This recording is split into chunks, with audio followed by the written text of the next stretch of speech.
The president's escalating alarmism regarding communism functions as a manufactured political distraction rather than a response to a genuine economic threat. To ground the concept in reality, we have to look at its origins.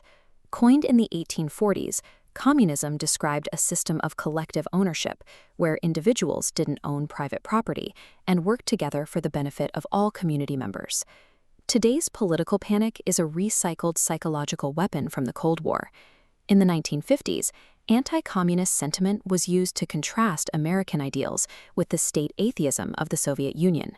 This Cold War paranoia prompted the replacement of the national motto, E pluribus unum, with the religiously charged phrase printed on our currency today. In the modern political sphere, communism has detached from its economic roots. It is now a phantom, summoned purely for political leverage.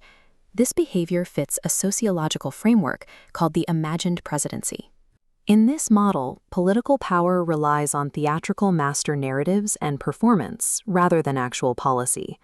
Politicians use this social drama to manufacture scapegoats.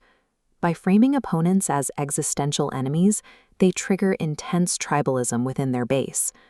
This theater serves a specific objective. It makes every national election feel like a winner-take-all struggle for cultural survival. While the public is hypnotized by this highly produced ideological theater, the actual mechanisms of power are being quietly, legally rigged backstage. The feeling that the system is rigged is common across ideological lines. This isn't just a sentiment. It reflects a structural reality where politicians seek self-preservation through math. One primary tactic is packing, artificially concentrating a group's supporters into a single district to limit their influence. The companion tactic is cracking, splitting opponent voters across multiple districts so they fall short of a majority everywhere else. Fair redistricting is possible through mathematical protocols like I cut, you choose, where parties sequentially divide and freeze districts. Politicians ignore these solutions because rigged maps allow them to maintain structural minority control regardless of the public's actual vote.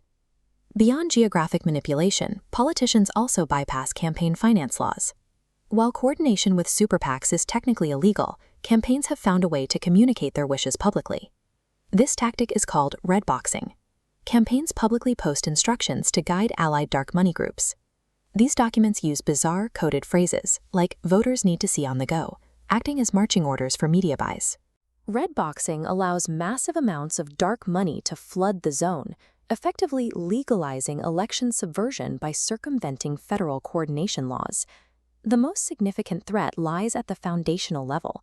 The laws of the republic are themselves fostering democratic dysfunction. Constitutional scholars warn that the U.S. Constitution contains structural flaws that actively protect minority rule and prevent necessary adaptation to the modern era. Because the system is frozen, political factions have turned to the courts to force constitutional change, leading to the hyper-politicization of the judiciary.